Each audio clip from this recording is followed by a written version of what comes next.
جهان این گردونه فراگیرنده همه چیز به کجا ره می سپارد؟ آیا قصدی، مقصدی و ساحلی در پیش است، یا هرچه هست شناور شدن در دریایی بی ساحل و طوفانی است؟ تاریخ این امتداد پرفراز و نشیب نیروی حرکت خود را از کجا می‌گیرد؟ انقلاب این بزرگ دگرگونی در هم ریزنده همه چیز با چه نیرویی شعله می‌کشد؟ چرخ دنده های اقتصادی و اکنومیک، یا رهبران، قهرمانان و پیشتازان تاریخ، یا ترکیبی از مبانی اقتصادی و سهم دهندگی رهبران و پیشتازان تاریخ؟ و انسان، گل شاخسار تکامل، آیا یوغ جبر و بایدها را به گردن دارد، یا اراده و آزادی نسبی مسیر تغییرها و دگرگونی‌ها را در برابرش گشوده است؟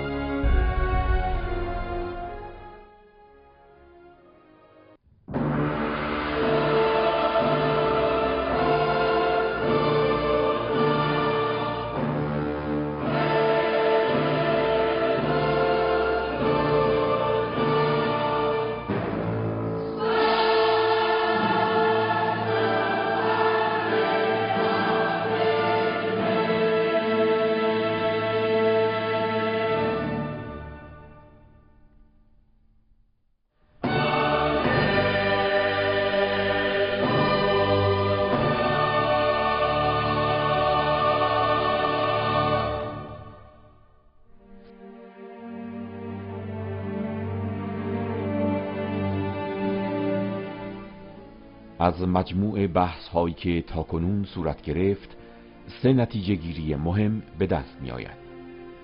1. حل مسائل جزئی تر به حل مسائل کلی تر معطوف می گردد. 2. اساسی ترین مسئله در ایدئولوژی و فلسفه این است که آیا جهان خارج از ذهن واقعیت دارد یا نه؟ بودن یا نبودن؟ 3. پس از پاسخ مثبت به وجود جهان خارج از ذهن، شناخت جهان و هدف احتمالی آن رمز بازگشایی سایر مسائل و موضع‌گیری‌های فردی و اجتماعی است. این 3 نتیجه گیری در میان کلاف در هم تنیده مسائل بغرنج در جهان اصلی ترین گره ها را به ما نشان می دهد. همچنین روشن می شود پس از پذیرش اینکه جهان خارج از ذهن ما حقیقت دارد، باید در پی شناخت بود.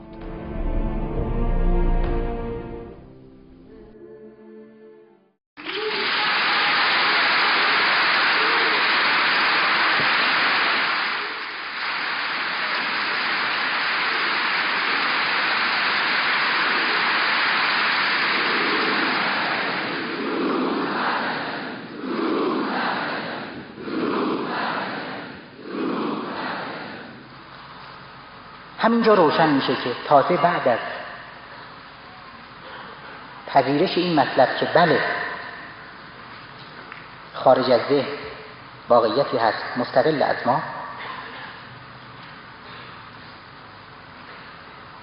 تازه میبایستی سراغ شناخت بریم که خب این رو بشناسیم، چطوری میشود شناخت اصلا چی هست، چطوری حاصل میشه، درستی و غلطیش با چه معیارهای ارزیابی میشه،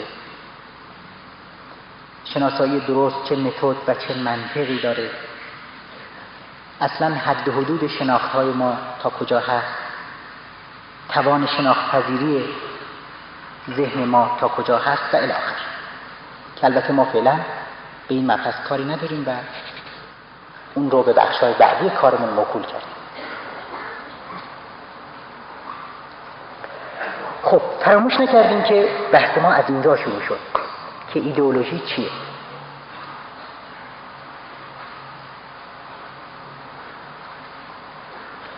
ایدئولوژی از همین چیزهایی که از اول تا به حال صحبت کردیم بحث میکنه. موضوعش همین چیز هاست. به بیان روشن‌تر، ایدئولوژی نظامی از عقاید و نظریات فلسفی، سیاسی، اخلاقی، حقوقی، هنری و امثال این هاست.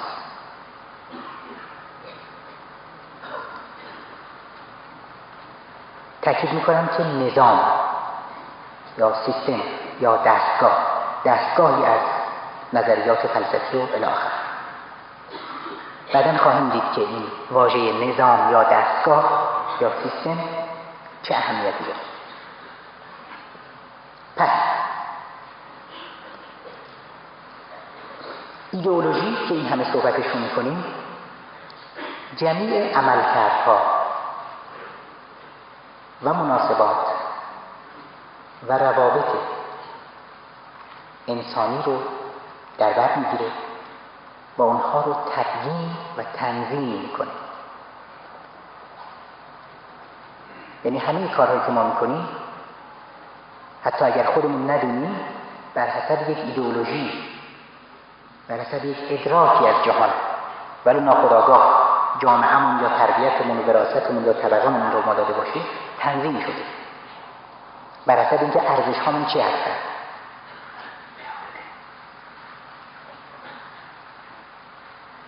یا چی نیستن، علقه ها و پیوستگی هامون چی هستن یا چی نیستن. پس ایدئولوژی راهنمای عمل ماست، چشم و چراغ و به قول قرآن نوری است که راه مؤمنان رو پیشاپیش روشن میکنه. نورهم یسعی بین ایدیهم، یعنی طرح زندگی کردن و مردن، نقشه و برنامه حرکت، رهنمون جنگ و صلح و تمام موضع‌گیری هامون. ایدئولوژی به ما جواب میده و ما رو راهنمایی میکنه که چه بکنیم و چرا بکنیم، چه نکنیم و چرا نکنیم. به همین دلیل باید تأکید کنیم که بدون یک ایدئولوژی انقلابی نمیتوان سازمانی انقلابی داشت. بدون یک ایدئولوژی انقلابی نمیتوان فردی انقلابی ساخت.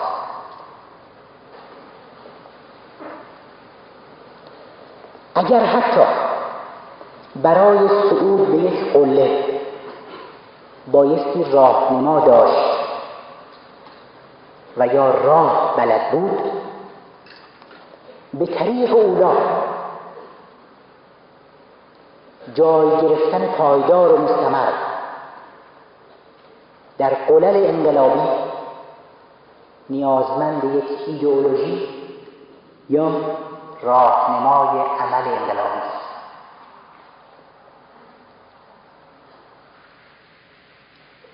امروز در میدان انقلاب و مبارزه و سیاست ما به خوبی این رو حس می‌کنیم.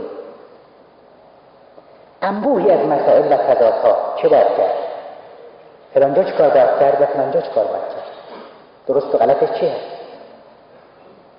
آیا میشه که برای رفتن به یک قله نقشه کوه رو میخوایم، برای صعود به قله های انقلاب بشه بدون ایدئولوژی رفت و پیروز شد و تا آخر رفت؟ اینجا روشن میشه که اگر بحث های ایدئولوژی مسیر درست طی بکنن و مسیر درست از مسیر انحرافی درست تشخیص داده بشه، چه اهمیتی برای پیروزمندی انقلاب ما دارند.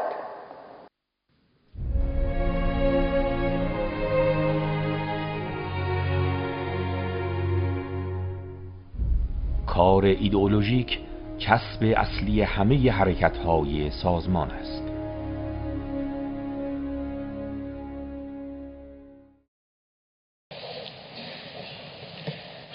ضمن اجازه بدین متکی بشم که در محاورات معمولی وقتی صحبت از ایدئولوژی می‌کنیم یا در نوشته‌های معمولی اغلب جنبه اخص فلسفیش مورد نظر هست. فلسفه خودش بخشی از ایدئولوژی است. در حقیقت مسئله کانونی و محوری و مرکزی ایدئولوژی است. ولی همونطور گفتم ایدئولوژی به معنای دقیق و فنی کلمه همون دستگاه و نظام عقیدتی رو که صحبتشو کردیم در بر میگیره. حالا اجازه بدیم برای منظم کردن ذهنمون موضوعاتی رو که در هر ایدئولوژی بحث میشه روش به عنوان موضوعات اصلی اینها رو طبقه بندی کنیم. فایده طبقه بندی چیه؟ در هر قلمرو چه طبقه بندی فرض کنید گیاهان یا ستارگان یا جوامع، طبقه بندی به ما امکان میده که شناخت‌های فراگیر، مرتب و منظمی به دست بیاریم که حاکی از عمق شناخت و معرفتند. به این صورت هر چیزی در جای خودش و در سلسله مراتب خودش قرار میگیره و روشن میشه. حالا طبقه بندی موضوعات مورد بحث ایدئولوژی. البته این طبقه بندی کیفی هست.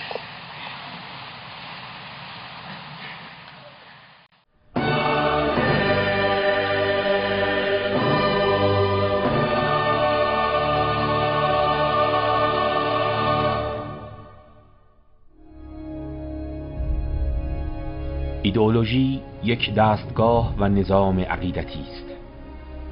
دستگاهی از عقاید و نظریات فلسفی، سیاسی، اخلاقی، حقوقی و هنری. این دستگاه تمامی عملکردها، مناسبات و روابط انسانی را در بر می‌گیرد و آنها را تبیین و تنظیم می‌کند. ایدئولوژی تنظیم کننده تمامی روابط و مناسبات انسانی است. از این رو ایدئولوژی باید مشخص کند انسان در تمامیت چه نوع روابطی دارد. پاسخ 3 موضوع است. 1. باورها، مناسبات و برخوردهای انسان با جهان، وجود و هستی. 2. باورها، مناسبات و برخوردهای انسان با جامعه و سایر انسانها. 3. باورها و مناسباتی که انسان با خود دارد.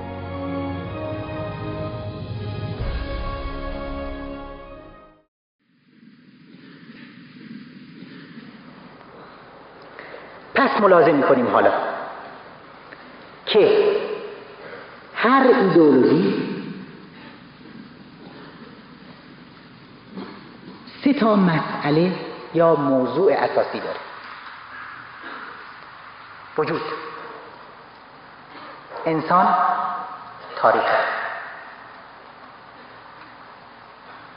که بایستی اگر ایدئولوژی کاملی باشه به اینها جواب بده.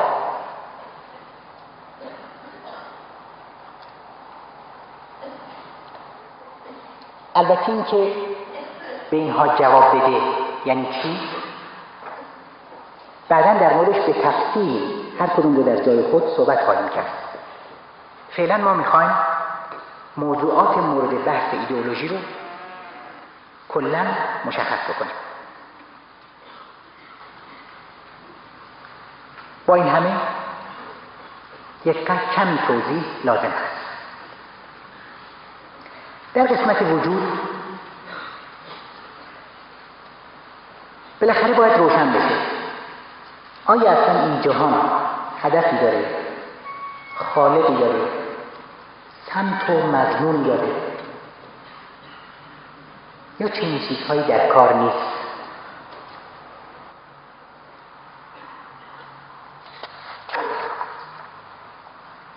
خب مطلب مکاتب‌های مختلفی هستن. مکاتبی جواب میدن که نه، وجود هستی سراسر ماده در حال حرکت، هدف و مقصدی در کار نیست و الی آخر. ملاحظه می‌کنیم که اگر به ترکیب منطقی و قابل قبول به اثبات برسه که نه خدایی در کار هست، اون وقت خیلی از محاسبات فرق میکنه. مثلا شناختی ما فرق خواهد کرد. به تبع انسان شناسیمون فرق خواهد کرد. پشت سرش نظرگاهمون نسبت به جامعه و تاریخ تفاوت‌هایی رو خواهد داشت. حالا اینکه اگر هستی رو بدون مقصد و هدف تلقی بکنیم، نه غایتی در کار و نه خدایی، مثلا دیگه موردی برای پرستش باقی نخواهد ماند. کما اینکه مقصد نهایی مبارزات اجتماعی هم مشخص نخواهد بود. این چیزا تو این قسمت وجود باید بحث بشه. در مبحث انسان بایستی روشن بشه که انسان چه موجودی است، حرکت‌ها و کارهایی رو که میکنه با چی باید تبیین کرد. مثلا هر کی هر کاری میکنه از رو آگاهی ها و علم شرع، دقیقاً از روی علم شرع خالصانه که کسی با شما مخالفت میکنه یا نه؟ انگیزه کردارهای انسان، آیا انسان مجبوره یا مختار؟ اگه مجبور باشه میگیریم یکی جبران پس در مقابل شکنجه و شلاق و شهادت مقاومت میکنه، گردن فرازی میکنه و میایسته، و دیگری جبران تن به هر گونه ذلت و تسلیم میده. یکی جبران میگه نه و یکی میگه آره.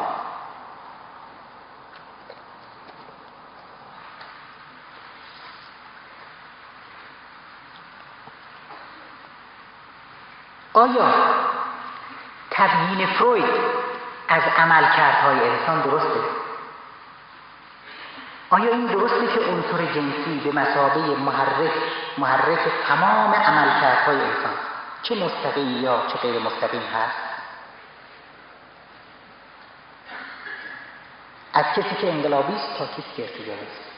این درسته یا نه؟ انسان علی رغم تمام زمینه‌های جبری یا ابعاد جبری کارهاش از یک اختیار نسبی و از حق آزادی انتخاب هم برخوردار. همینطور در مبحث تاریخ مسئله این است که چه چیزی جامعه رو به حرکت در میاره، چه چیزی باعث انقلاب میشه. قهرمان‌ها، رهبران فقط، یا مبانی صرفاً اقتصادی و اکونومیک، یا نه مثلا ترکیبی از اینها، ترکیبی از عوامل عینی و ذهنی یا الی آخر.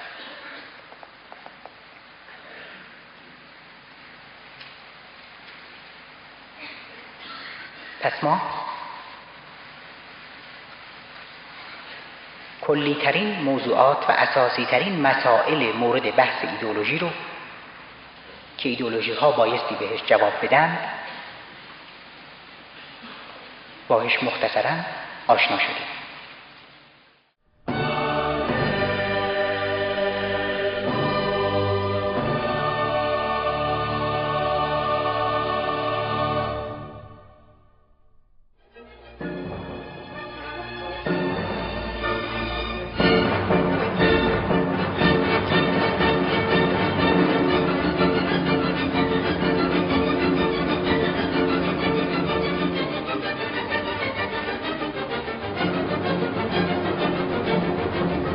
یک سمفونی.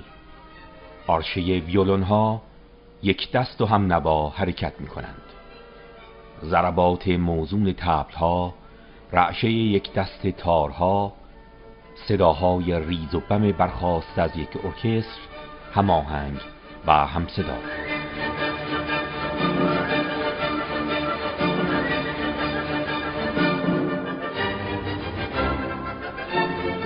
رمز موفقیت یک ارکستر همنوایی تمامی نوازنده ها با یکدیگر است. در غیر این صورت ارکستر مجموعه‌ای می شود ناموزون و ناسازگار. اما حرکات دست رهبر ارکستر تمامی اجزای آن را یک صدا و همنوا می کند.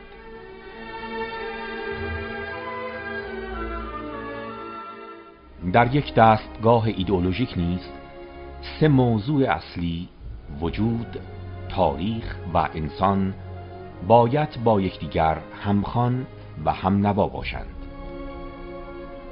پاسخ ایدئولوژی به وجود باید با پاسخ دستگاه به تاریخ و انسان سازگار و بی تناقض باشد. در غیر این صورت آن دستگاه ایدئولوژیک سخت سست، ناپایدار و فروریختنی خواهد بود.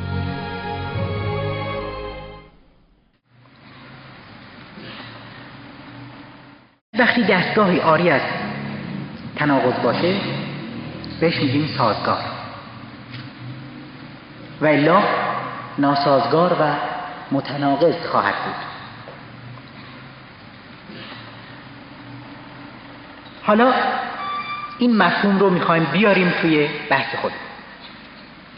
به عنوان مثال از اونجا که انسان‌ها سازندگان تاریخشون هستند، تبیین تاریخی ما به طور ریشه‌ای نبایستی در یک دستگاه منتظم ایدئولوژیک به طور ریشه‌ای نبایستی با تبیین ما از انسان متناقض و متعارض باشه.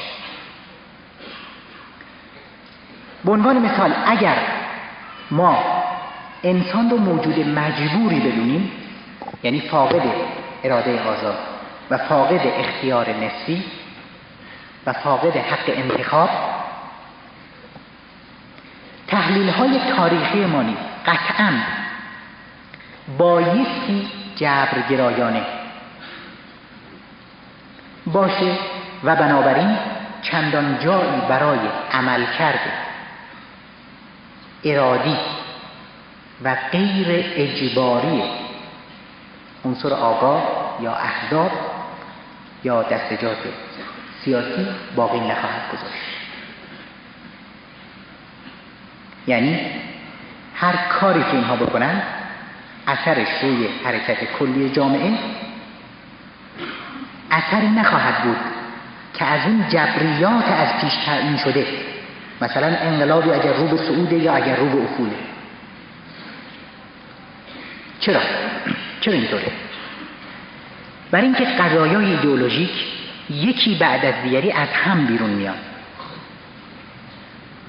و یا به طور سیستماتیک یکی روی دیگری بنا میشه، مثل همه علوم که همه قضایا و مطالب اونها از هر علم مشخص از یک اصل اساسی یا از یک قاعده اساسی مشخص بیرون میاد، سرچشمه میگیره.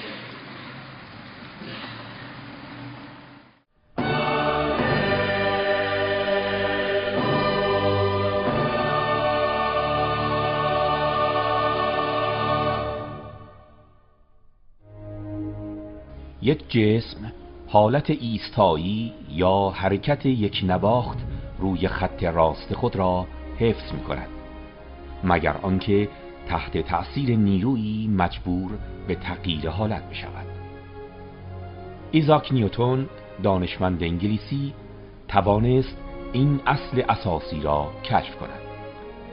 از آن پس قانونهای دیگر مکانیک از دل این اصل اساسی پدیدار شدند.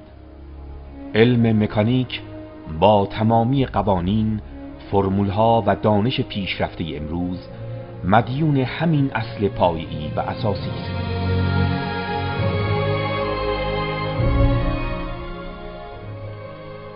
اقلیدوس ریاضیدان بزرگ یونان حدود سالهای 365 تا 275 پیش از میلاد میزیست. اقلیدوس نویسنده معروفترین کتاب درسی تاریخ، اصول یا المنت می باشد. کتابی که به مدت 2000 سال شالوده آموزش‌های هندسه غرب بود، اما تمامی قوانین و فرمول‌های هندسی اقلیدوس از پایه‌ای ترین و اساسی ترین اصل آن بیرون می‌آیند. اصلی که می‌گوید از یک نقطه خارج از خط بیش از یک خط به موازات خط مفروض نمی‌توان رسم کرد. در دستگاه‌های عقیدتی هم، در دستگاه‌های نظری عقیدتی هم وضع به همین منوال هست. اساسی ترین مسئله و اصل مسئله وجوده و تبیینی که اون دستگاهی که داریم ازش صحبت میکنیم از وجود ارائه میده.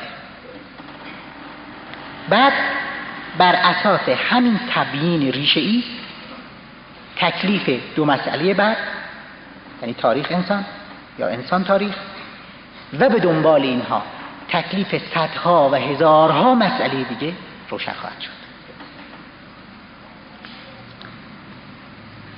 مثال بزنیم.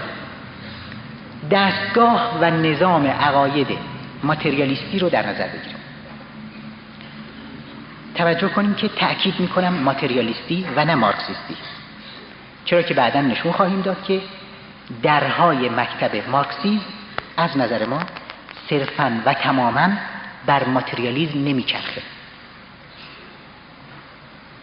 که میگذاریم برای بعد. به هر حال در ساده ترین و مختصر ترین صورت نظام عقاید ماتریالیستی رو اونم به نحو ناب و خلصش در نظر میگیریم.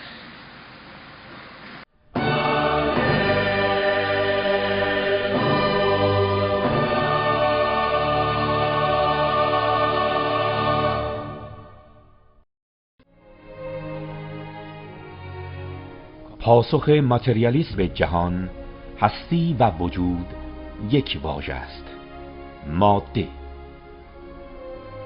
در این دیدگاه در تمامی جهان پدیده‌ای جز ماده در حال حرکت وجود ندارد. بر پایه این پاسخ به وجود، ماتریالیسم انسان را هم تعریف می کند. در پاسخ به این سؤال که انسان چه پدیده‌ای است، ماتریالیسم پاسخ می دهد مغز انسان ماده بسیار پیچیده است که بر پایه آن انسان به عنوان موجودی آگاه تبیین و تحلیل می شود. در این دستگاه تفاوت کیفی انسان و حیوان در چیست؟ در آگاهی. تفاوت رفتار دو انسان در چیست؟ در سطح اختلاف آگاهی. پاسخ ماتریالیسم به تاریخ و جامعه نیز برآمده از پاسخ به این دستگاه به وجود است. دستگاهی که وجود و هستی را در تمامیت مادی می‌بیند. زندگی مادی و حیات اقتصادی را نیز تعیین کننده و به وجود آورنده زندگی معنوی، سیاسی و تمامی دگرگونی‌های اجتماعی می‌داند. زیربنای جامعه زندگی اقتصادی و اکنومیک است. این زیربنای اقتصادی جامعه و تاریخ را به حرکت وامی دارد. تمامی حرکات دیگر جامعه نیز ناشی از این زیربناست. دین، هنر، فرهنگ، شعر، موسیقی و فلسفه همه بر پایه همان زیربنای اقتصادی تحلیل می شوند. از این رو این پدیده ها روبنا نامیده می شوند. فعلا بحثی از درستی و غلطیش نداریم، داریم دستگاه رو مطالعه می کنیم چطور منتظم رفته بالا. خب میبینیم به این میگن یک سیستم سازگار و منسجم. حالا اگر علاوه بر این سازگاری درونی همه جاش با هم میخونه، دستگاه با واقعیت‌های بیرون از خودش هم بخونه و بتونه مسائلی رو که بهش عرضه میشه، مثل تفاوت دو رفتار، مثل مثلا این دین یا اون دین، بتونه حسب این فرضیاتی که دستگاه روش ساخته شده بهش جواب بده و مسائل رو حل کنه و به تناقض با بیرون از خودش برخورد نکنه، دیگه هیچ چیز کم نخواهد داشت. محکم، استوار بر جای خودش خواهد بود. هیچ کس، هیچ مکتبی هم تا به ابد متعرضش نخواهد شد. هر کی متعرض بشه چون با حق در آویخته، خودش بالاخره بعد از هر دست و پا زدنی که فرض بکنیم به خاک سیاه خواهد نشست. چون ساده نیست که آدم جلو حق بیسته. اگر حق باشه و واقعیتی باشه، کسی که باش درگیر میشه جزاش رو خواهد دید. خودش پرتاب میشه به عقب، خودش پرتاب میشه به ارتجاع. اما اگر دستگاهی که استوار ساختیم نتونه از پس تبیین همه مسائل و واقعیاتی که در کادر خودش بهش عرضه میکنیم بر بیاد، دیگه فقط به عنوان یک سیستم بسته، یک بعدی که حد اکثر به در یک محدوده خیلی خاص خواهد خورد، مثل هندسه اقلیدوسی به درد فقط جاهایی میخورد که خارج از یک خط، یک نقطه خارج خط بیشتر از یک خط نتونیم به موازاتش رد کنیم، به درد اون محدوده. این هم فقط به درد همون محدوده خاص و تنگ و بسته خواهد خورد و یا فقط حد اکثر یک بعد از حقیقت در بر خواهد داشت ولا غیر، و برای کل حقیقت که باید کنارش گذاشت. کما اینکه ما زندگی مادی یا ماده رو به عنوان یک واقعیت که می‌بینیم، در این که بحث نیست. بحث در اینجاست که آیا همه حقیقت و تمام مسائلی که بهش عرضه می‌شود کرد جواب میده؟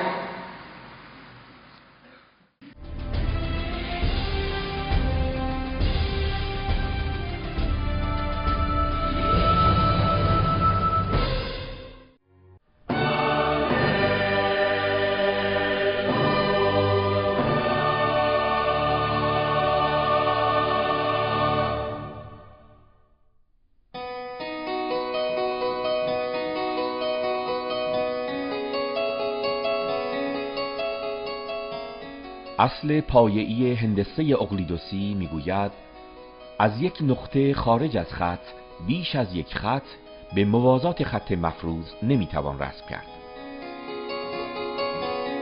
اما هنگامی که فراتر از هندسه اقلیدوس گام برداشته قدم به پهنه هندسه لوباچوفسکی میگذاریم، میتوان از یک نقطه خارج از یک خط بی نهایت خط به موازات آن رسم کرد. این پهنه از هندسه دنیایی بسیار گسترده تر از پهنه هندسه اقلیدوسی است. بدین ترتیب مشخص می شود هندسه اقلیدوسی تنها در محدوده تنگ هندسه مسطحه پاسخگوست که از یک نقطه خارج از خط بیش از یک خط به موازات خط مفروض نمی توان رسم کرد.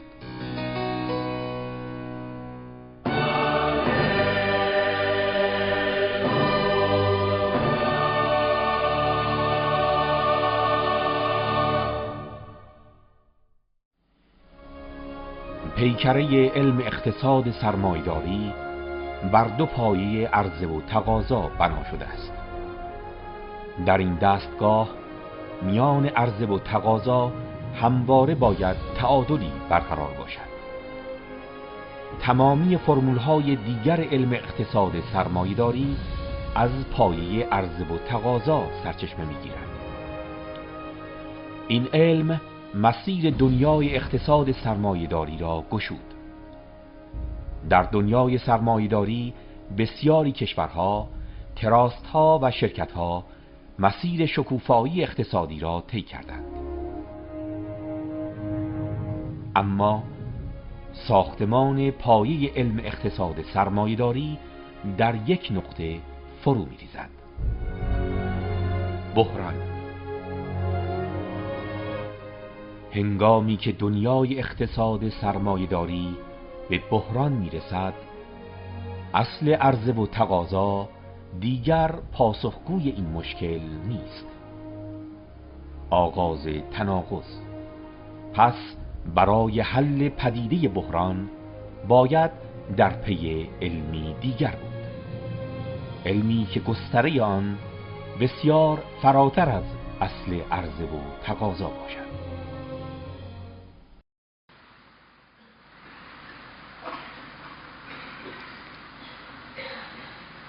یا مثلا در مکانیک نیوتن، همین که به سرعت‌های نزدیک به نور رسیدیم دیگه کار نمی‌کنه، جواب نمیده. اون وقت نوبت به اینشتین میاد و الی آخر. همونطور که گفتم وقتی تناقض آغاز شد، آغاز این هست که ضمناً دستگاه یا نظام فرو بریزه. دقیق‌تر بگیم فرو نریزه، به جای خودش بشینه. یعنی همون محدوده‌ای رو که از پسش برمیاد. اگر پس هیچ محدوده‌ای برنمیاد که باید سرنگون بشه تمام. اگر برمیاد پس در حد خودش، جای خودش و صلاحیت خودش.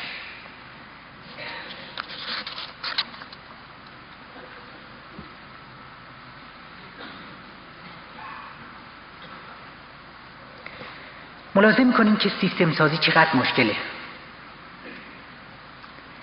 حرف‌های دلنشین و خوب و حتی پرمغز در یک تیکه کار گفتن همیشه امکان پذیره.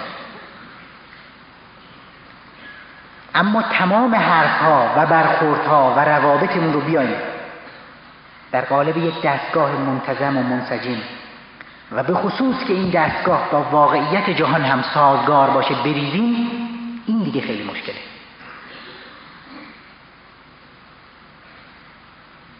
اینجاست که همونطور که گفتم دستگاه‌ها یا بعد از یک مدتی تناقضشون آشکار میشه و یا بعضی وقتا تناقض ندارن یا به نظر میرسه تناقض ندارن، داخلشون خبری نیست، ولی شوک و ضربه واقعیت‌های خارجی سرپوش رو بر می‌داره و تازه تناقض‌ها به چشم می‌خورن.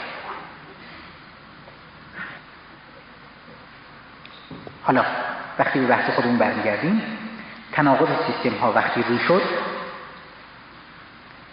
یا بیش از پیش از هم باید پاشیده بشه یا اینجا هاست که دست به اصلاح، تجدید نظر طلبی، نوعی التقاط و خلاصه میل به سمت سایر سیستم ها و حتی ذوب در اونها پیدا می کند و این هم چیز ناگزیره. به عنوان مثال این عدم مقبولیت و تمایل التقاطی رو ما میتونیم در دستگاه نظریه هگل نشون بدیم.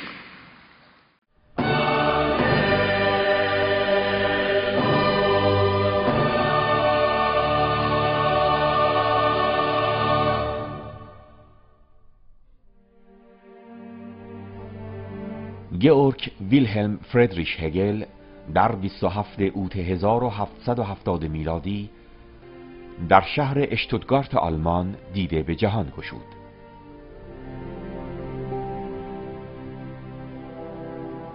در نظرگاه هگل فلسفه نیز پویا و در واقع نوعی فرایند است، یعنی با حرکت تاریخ تغییر می کند.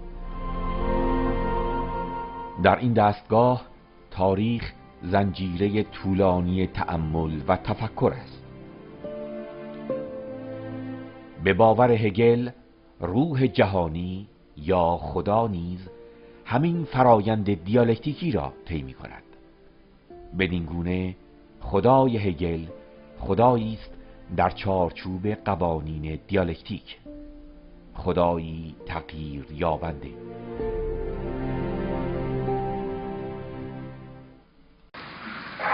هگل مغز خیلی بزرگی بود و سیستم ساز هم بود. سیستم عقاید هگلی به رغم تمام نوآوری‌های تاریخیش از یک طرف قویاً به یک مطلق یا نوع خدا احساس نیاز میکنه، از طرف دیگه چون نمیتونه رابطه درستی بین این مطلق و یعنی خدا با متد شناختش یعنی دیالکتیک برقرار بکنه، میاد خداش رو به نحو دیالکتیکی در حال تحول و تکامل قرار میده. درام تناقض.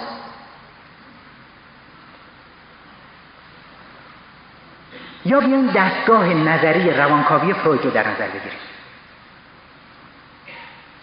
دستگاه روانکاوی فروید به دلیل شسته رفتگیش، انتظام و انسجامش خیلی زود توی ذهن روشنفکرهای زمان، به اصطلاح روشنفکرهای زمان، جا افتاد.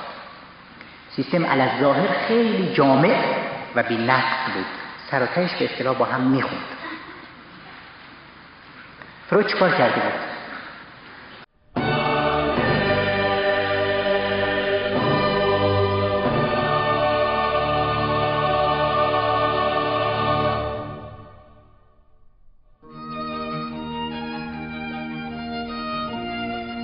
زیگموند فروید در 7 می 1856 میلادی در امپراتوری پیشین اتریش زاده شد. فروید پایه‌گذار یک نظریه روانشناسی بود که تا مدتی دیدگاه مسلط در علم روانشناسی شد. برای توضیح این نظریه فروید از مسئله فراموشی آغاز کرد. او می گفت وقتی ما فراموش می کنیم خاطرات ما به کجا می روند؟ فروید پاسخ میداد در حالت فراموشی خاطرات به سردابخانه روح می روند. سردابخانه روح نیز در محلی قرار دارند به نام ناخودآگاه. سپس فروید ناخودآگاه انسان را تشریح کرد. به باور او ناخودآگاه 2 بخش دارد. 1. اید یا ناخودآگاه سرشت نژادی. 2. اگو یا ناخودآگاه سرشت فردی. به باور فروید ناخودآگاه با 2 بخش آن مخزنی است برای محرک‌های بقای خود و بقای نسل. فروید در این دیدگاه پایه و محرک اصلی را انگیزه‌های جنسی می‌دانست. انگیزه‌هایی که حرکت، کردار و رفتار انسان از آن ناشی می‌شود. چگونه؟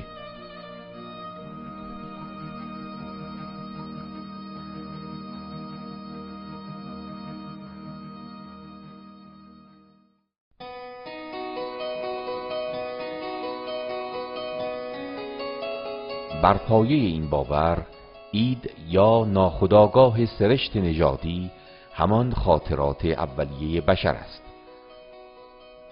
از زمانی که انسان نخستین برای تغذیه از گوشت انسانهای دیگر استفاده می کرد و زنای با محارم در آن جامعه ابتدایی رایج بود، دورانی که به مادرشاهی شناخته می شود.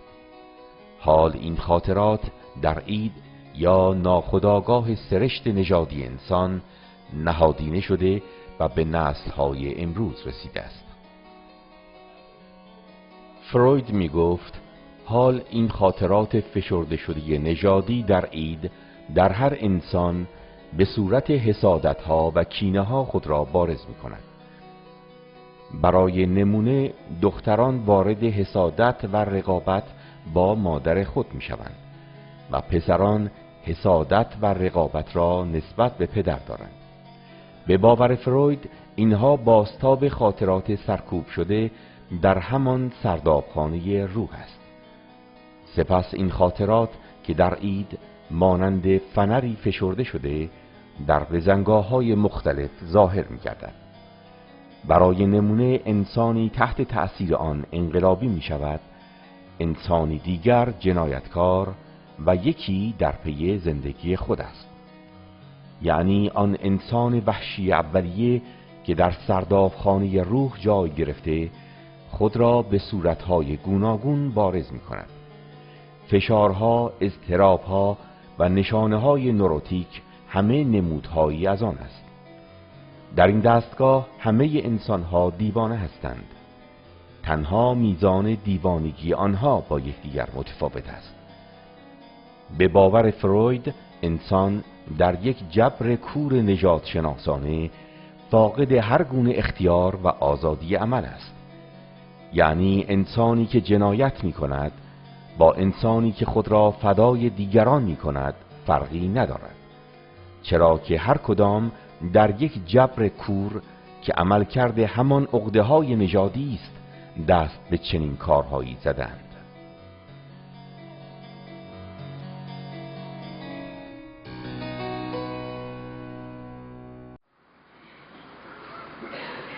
صرف نظر از درستی یا غلطیش، حالا ما وارد جزئیات نشدیم، دستگاه خیلی منظمه، به اصطلاح دلچسب.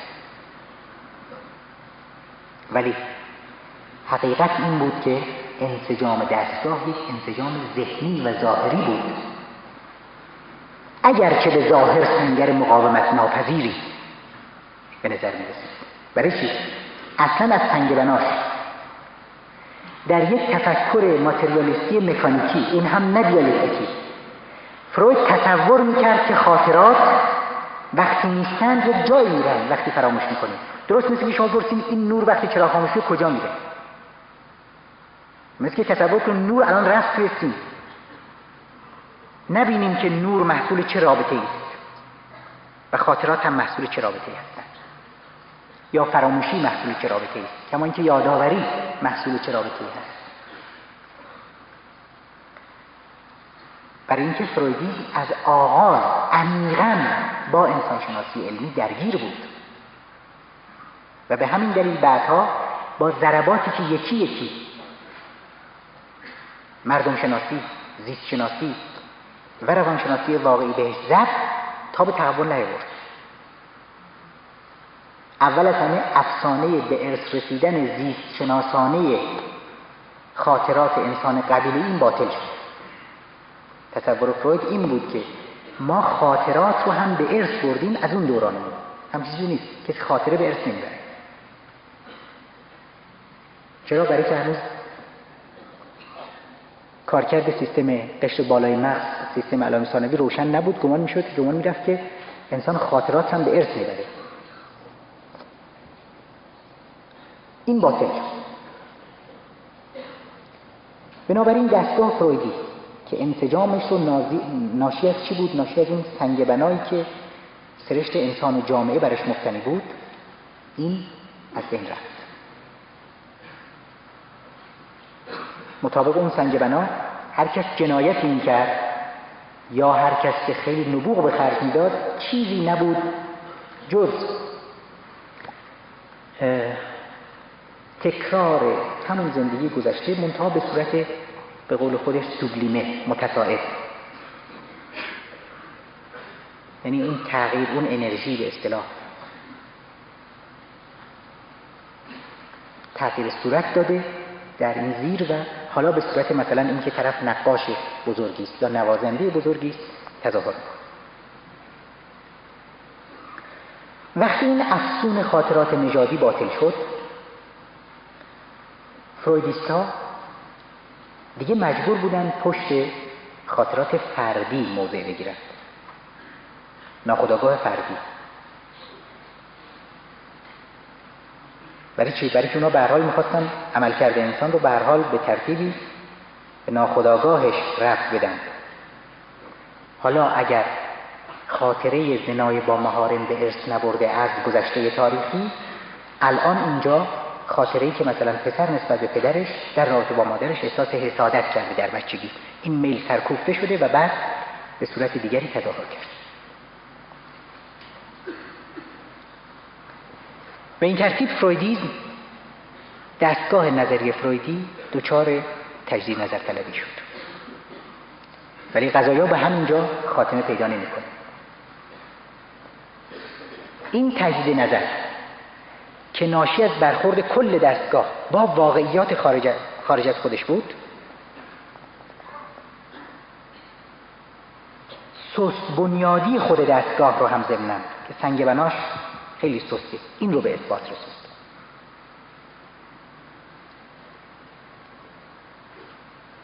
سرداب روح از 2 تا خشت ساخته شده بود، خاطرات نژادی و خاطرات فردی، که بعداً در بحث‌های بعدمون بیشتر توضیح خواهم داد.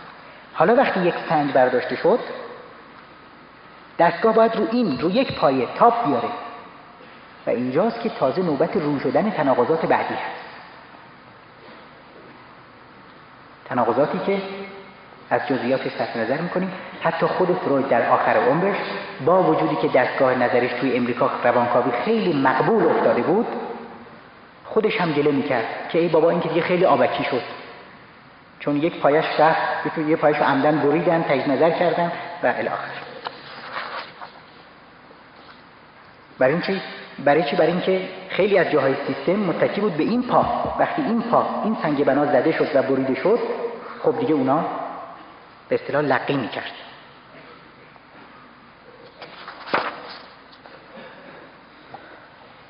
پس ما سیستم ها رو با ارتباط تنگاتنگ مسائل اساسیشون و سنگ بناهاشون بررسی کردیم و دیدیم که در صورت ناسازگار بودن چه با درون و چه با واقعیات بیرون از خودشون چه بر سرشون خواهد اومد. و حالا میخوایم نتیجه بگیریم که تمام دستگاه ها و نظام های ایدئولوژیکی تابع همین مقررات هستند و از این سر باز نمیزنند.